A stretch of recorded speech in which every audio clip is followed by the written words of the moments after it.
नमस्कार फ्रेंड्स, स्वागत है आप सभी का हमारे यूट्यूब चैनल कबीरा खड़ा बाजार में। आज मैं कोई कविता नहीं सुना रहा हूँ। आज हम थोड़ी सी चर्चा करेंगे अपने पड़ोसी देश नेपाल के बारे में।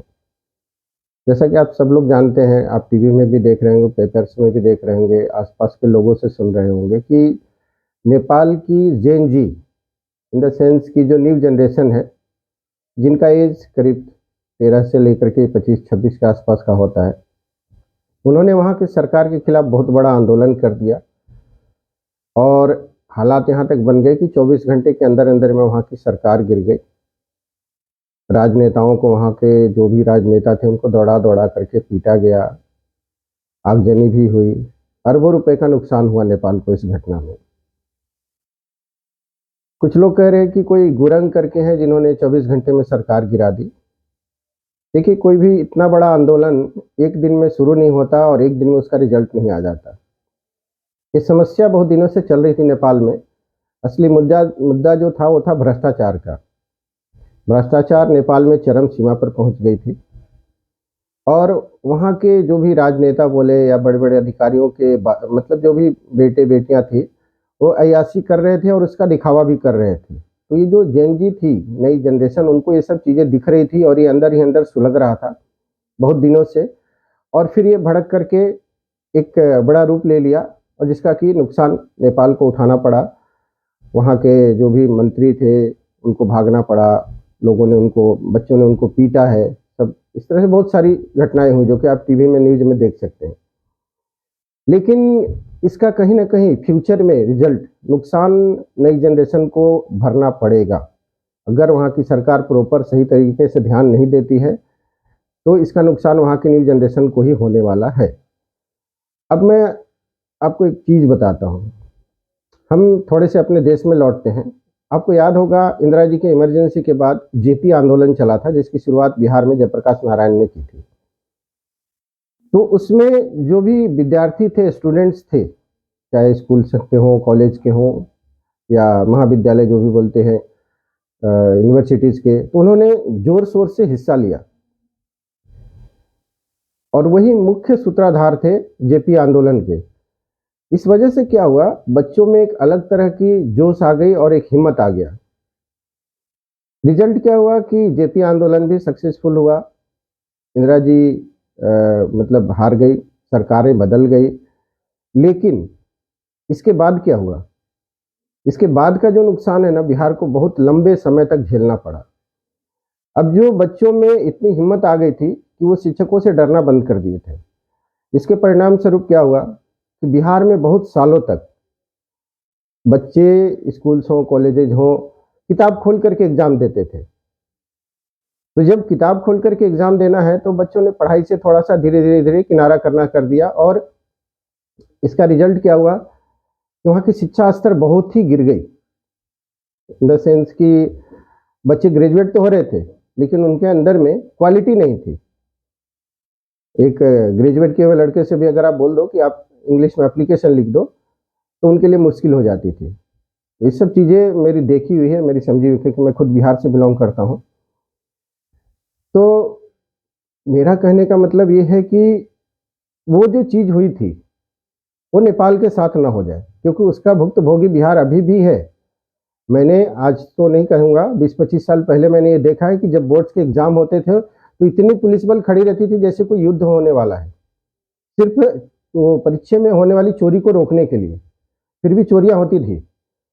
तो इससे क्या होता था, वहाँ का शिक्षा स्तर बहुत ही गिरा हुआ था। अभी तो फिलहाल बहुत कुछ सुधार हो गया है, सरकारें बदली है, बहुत सारी चीज़ें बदली है, फिर भी उस लेवल तक नहीं आई है जिस लेवल तक रियली होना चाहिए। क्योंकि आप सुनते हैं कि बिहार से बड़े बड़े आईएएस आईपीएस ऑफिसर निकलते हैं, कुछ गिने चुने निकलते हैं, बाकी का क्या होता है?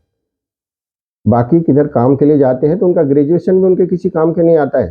हायर क्लास के उनके पास सिर्फ सर्टिफिकेट है, बट क्वालिटी नहीं होता है, तो उनके अच्छे जॉब नहीं मिल पाते थे। तो मैं यही कहता हूँ कि नेपाल को कहीं इस तरह का कुछ फ्यूचर में न भोगना पड़े। सरकार को, वहाँ के जो भी नई सरकार शायद गठित हो गई है, तो उनको बहुत ही ठोस कदम उठाना पड़ेगा। और मतलब बहुत सारी चीज़ें हुआ तो 4-5 दिन के अंदर में भी, लेकिन बहुत ही ज़्यादा नुकसान हुआ है नेपाल को।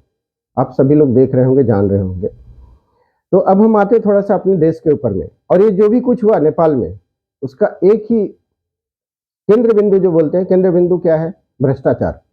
क्योंकि वहाँ की जनता भ्रष्टाचार से त्रस्त हो गई थी और उसी के रिजल्ट स्वरूप ये आंदोलन हुआ है। अभी हम आते हैं अपने देश में, अभी हाल फिलहाल में साउथ से एक न्यूज आई थी। कोई सरकारी छोटा सा स्टाफ है, मतलब छोटा सा अधिकारी जो भी बोलेंगे, जिसकी पेमेंट कुछ 16,000 रुपये महीने की थी। 15 साल में उसने 3 करोड़ रुपए की संपत्ति खड़ा कर ली है।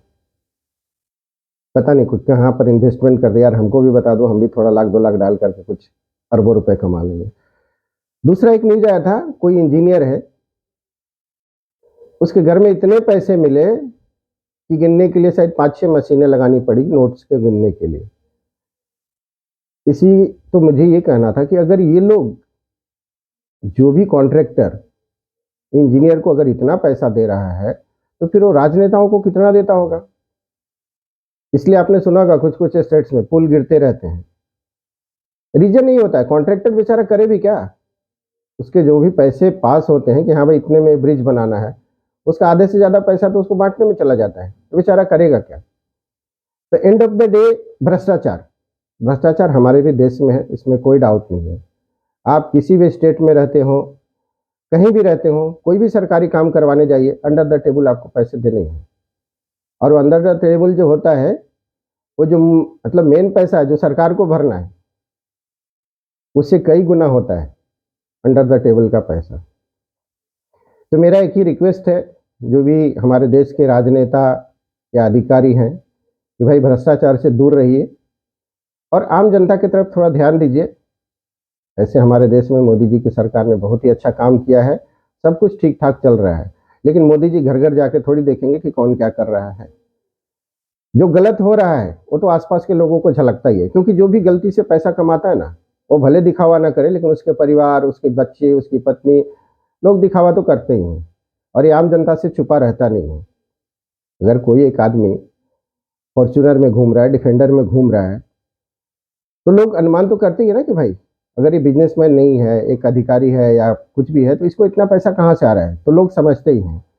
तो मेरा उन सभी राजनेता या जो भी अधिकारी हैं उनसे रिक्वेस्ट है कि थोड़ा ईमान धर्म का ख्याल रखिए, आम जनता का ख्याल रखिए। और कोई भी नहीं चाहेगा, राजनेता हो या अधिकारी, कि उसको नेपाल के जैसे लोगों के जैसा, मीन्स वहाँ के जो राजनेता थे उनके जैसे दौड़ा दौड़ा करके पीटा जाए। मुझे तो यहाँ तक सुनने में आया कि किसी के अधिकारी की पत्नी को जला भी दिया गया है नेपाल में। तो खैर धन्यवाद, आप सब लोग इस मुद्दे पे बहुत अच्छी तरह से जानते हैं और समझते हैं। थोड़ा आपसे भी रिक्वेस्ट है कि आसपास जो चल रहा है उस पर नज़र रखिए, कौन अधिकारी है, क्या है, कैसे है, आपके आसपास में है तो देखते रहिए, नज़र डालते रहिए।